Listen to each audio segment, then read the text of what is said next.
My husband John and I are in our second year of marriage. While I may not excel in many areas, cooking is my forte. John once told me, "Your cooking is really delicious." That compliment, given on the lunch. The lunch I prepared for our first date was what made me fall for him. After 6 months of dating, we got married, and I left my job to become a full-time housewife. About a year ago, my father-in-law passed away, leaving just my mother-in-law, John, and me living together. I had hoped we could experience some time alone as newlyweds, even briefly, but when John said, "Mom's been feeling vulnerable since Dad passed away," I couldn't refuse. Shortly after starting our married life, I realized my mother-in-law didn't like me. I had encountered bullies at my old job, but she was worse. She constantly found fault with everything I did. While I was cleaning, she would point out every tiny spot I missed and say, "What's this brown spot? Can't you see it?" Once, she forced me to try to remove an unremovable stain from the floor, making me scrub it repeatedly. I wasn't allowed to stop until John came home from work. She would wake me up in the middle of the night and demand, "We're almost out of plastic wrap. Go and buy some now, otherwise I won't be able to sleep just thinking about it." Since the grocery store was closed, I had to run to the nearest convenience store. If I tried to wake John, she would explode in anger, saying, "How dare you wake your tired husband? House chores are the wife's job." To avoid her wrath, I had no choice but to obey. These midnight errands were physically exhausting, but having my belongings thrown away or hidden was even more mentally draining. "I don't know where your stuff is. Maybe you left it somewhere," she would say whenever I couldn't find my things. It's awful to blame others for your own mistakes. I can never forget how shocked I was when I found my favorite cardigan in the trash can a few days later. When I told John what happened, he just sighed heavily. "Well, you can just buy a new one," he said. I also tried in vain to persuade him to talk to her. Not knowing what else to do, I bought a safe with the money I'd saved before marrying John.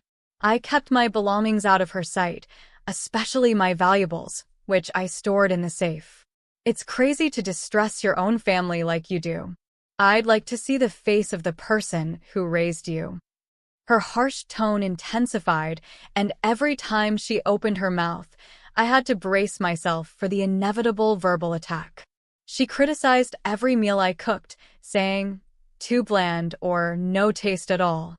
When I tried to make the dishes more flavorful, she complained they were too spicy. I began to doubt my cooking skills and couldn't help asking my husband for his opinion on the taste. "Mom has very strong food preferences. I think it's delicious," he said. Cooking, once a joy, became a chore. After a year of enduring my mother-in-law's bullying, I had an epiphany. Staying home all the time was the problem.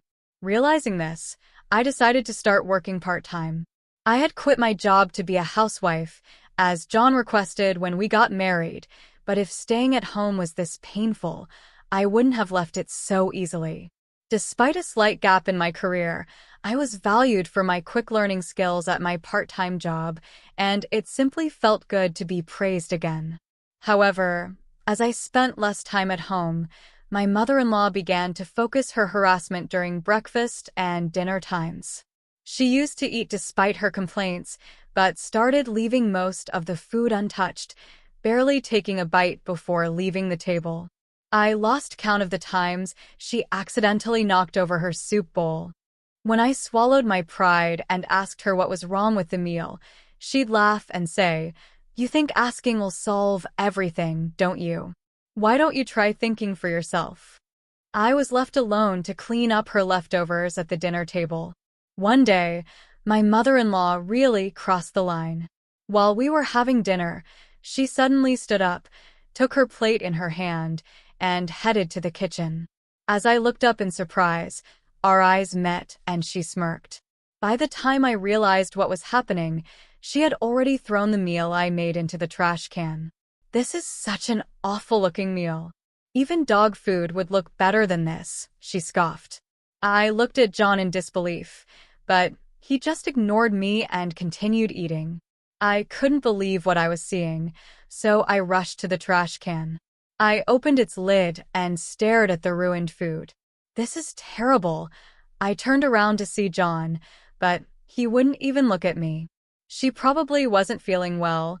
He dismissed his mother's actions. How could she throw the food away right in front of the person who made it? I asked, growing more upset. John scratched his head in annoyance and said, "Look, I have work tomorrow. Unlike you with your part-time job, I'm a full-time employee working hard from morning to night. What's wrong with doing a part-time job? I work, cook at home, and then have my cooking thrown away by your mother." My voice broke with emotion, and he sighed deeply. "Hannah, you're becoming a nag. Mom's probably irritated by your nagging too, you know.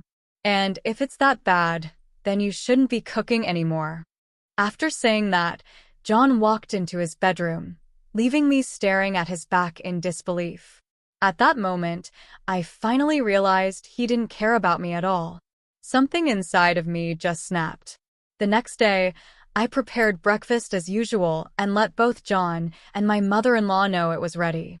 John sat down to eat, but my mother-in-law grabbed her plate and said, "Not even a dog would eat this in the morning," then threw her breakfast in the trash can. Without a word, I stood up and took away the breakfast I prepared for John. "What?" he said, looking bewildered. "I will have it." I quickly sat down and started eating his breakfast, ignoring my mother-in-law's actions and John's growing frustration. "Hey, why are you eating my breakfast? What are you doing?" they both exclaimed. I looked at them innocently and replied, "Well, since your mother said a dog wouldn't even eat this, you shouldn't be eating it either. I'll take responsibility for what I made and eat it myself." "No, I didn't say that. But you didn't deny what your mother said, did you?" John opened his mouth, but seemed unable to find anything to say. "Hannah, stop talking nonsense and make John's breakfast," my mother-in-law snapped. I looked straight at her with a smile. "I'm very sorry that I've been serving you the sort of food that a dog wouldn't even eat. Don't worry, I won't cook for you ever again." I grabbed my knife and fork, finished eating breakfast, and stood up. John said, "Wait, Hannah, what about my breakfast?" "Eat whatever you like," I replied, then left the house quickly. I usually return home around 5 p.m., but that day I had a few errands to run after work, so by the time I got home, it was already past 8 p.m. "Oh, you're very late. We've been waiting for you." "Really? Where on earth have you been?" John and my mother-in-law complained, looking very hungry. "Oh, haven't you two eaten yet?" "I already had my dinner." My mother-in-law's face turned red with surprise and anger. "How dare you?" "Well, I did say I wouldn't cook for you anymore. Or were you looking forward to my terrible cooking? How dare you talk back to me like that?" she shouted, slamming the table in frustration. But then she quickly regained her composure and came up with what she thought was a brilliant idea. "If you're not cooking, then return the food money. John has been paying for all the living expenses, so you should pay him back every penny you spend on your food." I couldn't help but laugh at her confident declaration. "What's so funny?" she demanded. "Since I started working part-time, I've been paying not just for food, but for all living expenses." It was John's suggestion. I turned to him. "Mom isn't happy about you working, but if you pay the living expenses, it might calm her down," he had said to me. It had been over a year since I started my part-time job, which means I had been covering the living expenses for the last half of our married life. My mother-in-law, apparently unaware of this, looked shocked and turned to John. "Is that true, John?" "Well, you wanted more pocket money," John mumbled weakly, making excuses. "He had me cover the living expenses so he could use the extra money for his mother's allowance. You seem to have been spending quite a lot on extravagant meals." In the mailbox, I found a flyer for regular customers at an upscale restaurant. I had thought my mother-in-law made her own lunch, but after seeing the flyer, I had my suspicions and found some receipts from that restaurant in the trash. Shouldn't the proper thing be to pay back all the living expenses I've provided? After all, it was my hard-earned money. Don't worry, I'll be sure to bill you properly, I said with a bright smile to my mother-in-law, who was trembling with anger. Hey, what do you mean by billing? John, perhaps sensing something, turned pale and stood up. I want a divorce, and of course, I'll make sure I ask for alimony. Divorce? He muttered in shock, but then brightened up, thinking he found a flaw in my plan. Do you think you can afford to live on your own with what you earn from your part-time job? He probably thought I would struggle financially. About that part-time job, I've been offered a full-time position. What? I've also decided where I'll live. My actual plan was to commute from my parents' home for a while, I said, watching the realization dawn on him. I'll get my lawyer to handle the proceedings from now on. With those words, I went to my bedroom and grabbed the luggage I had packed the night before. John, still in shock, stood frozen by the dining table. I ignored him and walked past. Hannah, I'm sorry, he called out, making me stop and turn around. Sorry for what? What do you mean? I asked, exasperated. It was hard to take sides between you and Mom. I never said anything bad about your cooking, did I? He replied. He doesn't understand anything at all. In the end, I actually realized I had been blind. It's not about taking sides. You chose to say nothing when the food was being thrown away and when I was being harassed by your mother over and over. Despite my pleas, you never helped me. Your playing the victim doesn't change the fact that you hurt me, I reproved him. John started crying bitterly. Seeing the gravity of his sorrow, I quickly glanced at the pathetic man and headed toward the front door. As I reached for the door, my mother-in-law called out to stop me. I never intended for things to get this bad. I was amazed at how oblivious she was to the severity of her actions. I've looked after you all this time, and it's disappointing that the last thing I hear from you is such an excuse. From now on, you won't have to worry about being caught for spending a lot of money on delicious meals. My mother-in-law stood frozen, her eyes wide open as if her breath had stopped. I returned to my parents' house, where they warmly welcomed me, already aware of my situation. According to my lawyer, everyone in the neighborhood knew my mother-in-law was incapable of household chores. Apparently, my father-in-law had managed the housework when he was still alive. After his passing, John, now my ex-husband, and his mother lived on takeout and eating out.